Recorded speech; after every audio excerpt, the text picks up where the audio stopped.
It's always been a hitter's park, and I think generally the scheme of things has been to build a team around hitting. Everybody said, well, we'd much rather watch the ball game in the old stadium. So would everybody else. But the amenities that they have here, put those in the old stadium, and I'll guarantee you, I mean, what a ballpark that would be. Hi, I'm Don Hendrick, and we're out of Sturgis, Michigan. And just come up for the ball game for Minnesota, but we've got to stop here and pay our respects, you know. You just walked through the Plaza Gate. What's your reflection of Tiger Stadium? This just brings back so many memories that I walked out. I said I'm speechless to be on this field. It's unbelievable. It's just unbelievable. I was here for the very last game with my son, and like I say, there's 3 generations, so it goes back a long time. A lot of memories. You're here with your dad. You walked through Plaza Gate.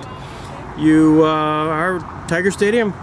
Yes. And you were here last game. I was here for the last game and several of them that season, but I was just telling the ground crew gentleman over there how grateful I am to have this back. 2 times in the last several years I saw my dad cry there on September 27th, 99 when I sat here with him, and then to see his excitement when he came through the gate for the first time in over a decade, it was well worth it.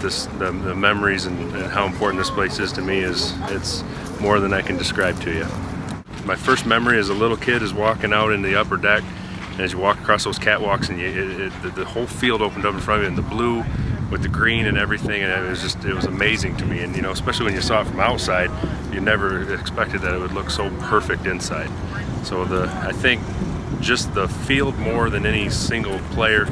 And if there was a player, it obviously would be Tom Brookins. That would become as close to as special to me as what this field is. I met my wife here at the last game of the '84 World Series.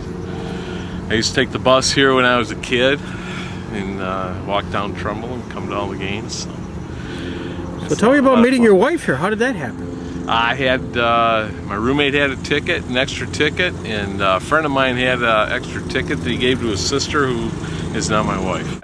It was like on my things to do list one summer was to come here and just throw a baseball around. I'm here with my friend Dave Mesrey, M-E-S-R-E-Y, and we started cleaning up the ball field over 3 years ago. The city wasn't doing anything with it. They're really tall.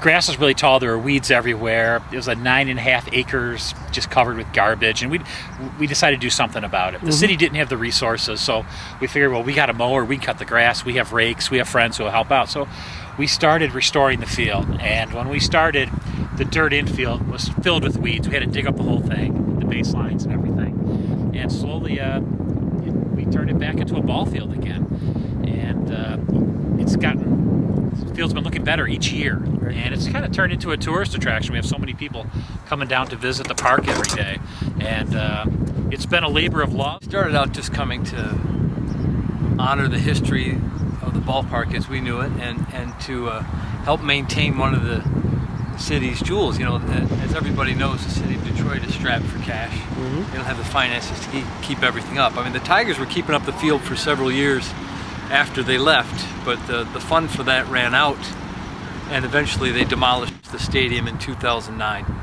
Come the spring of 2010, the weeds here were unbelievable. Home plate right there. I mean, that's where Babe Ruth stepped on his home run. Ty Cobb played his whole career here. And all around where the grandstand stood, from first base around to third base, the weeds were 6 and 7 feet tall, and that's no exaggeration. You know, I have pictures to prove it. So we started coming in with, well, first we came SIDS, like the Grim Reapers, that we had we called it the Great Tiger Stadium Weed Out in 2010. And maybe there were 20 of us or more that day, but we barely made a dent in it. It was out of control. So Tom rented a brush hog, and we came in for a few weeks with the brush hog every Sunday. And after a while, we knocked all those weeds down, and then we came to the infield and picked up all the garbage. And it was it was labor intensive, but like Tom said, we've turned it into a ball field again. And the reward, I mean, you know, a lot of us do it to honor the history of the site and to honor, you know, our fathers. Everybody's dad or grandpa brought them to the ballpark.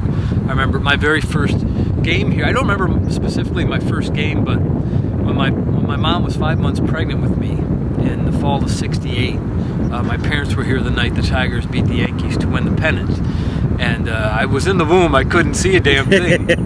I had an obstructive view seat, you might say, but I heard everything. What sticks in my mind the most is when Fick hit the grand slam, Tupper Deck in right field.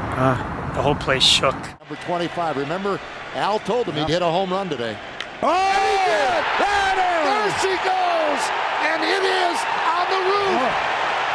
Robert Fick, a grand slam that hits the roof and comes back.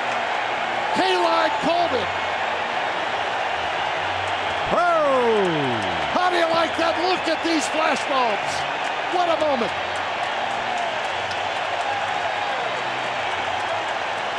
When the game ended, what was your emotions? A little bit of a mixed bag. I'm kind of a traditionalist. I hated to see the place go, but if you don't keep up with the times, you die in the vine. So a little bit of sadness, a little bit of, excitement. I'm Brian. I also came with my dad when I was a kid, about 10 years old, in the 80s. I think the game that a couple games I saw, but I think the one I remember is against the A's.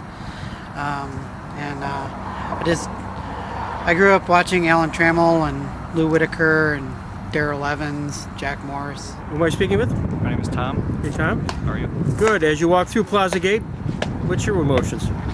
Well, it's always good to be at one of the most historic playing grounds in all of baseball. When there was a book, it was called Old Tiger Stadium or The Grand Lady, and there was one passage that always stuck with me. It says, "Ask the players or ask the fans, the greatest ballpark in all of baseball is Tiger Stadium. Fans are close, fences are close, and the atmosphere is electric." That's where the ghosts of baseball's past mingle with the stars of today.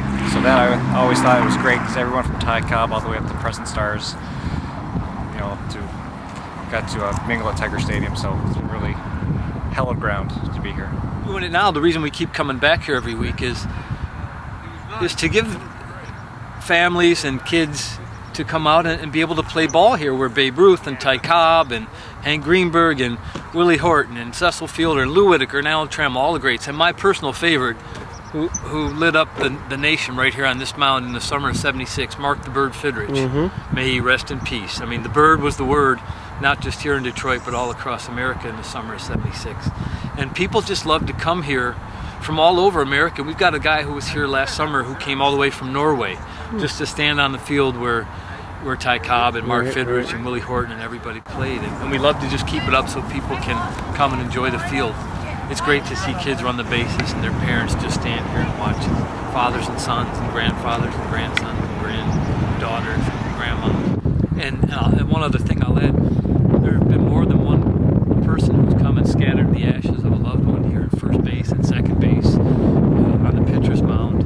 And you find yourself sometimes just getting a little choked up over a person you never met before. But when their family comes and scatters the ashes, you know this field meant something to them. Well, thank you, and congratulations for what you're doing.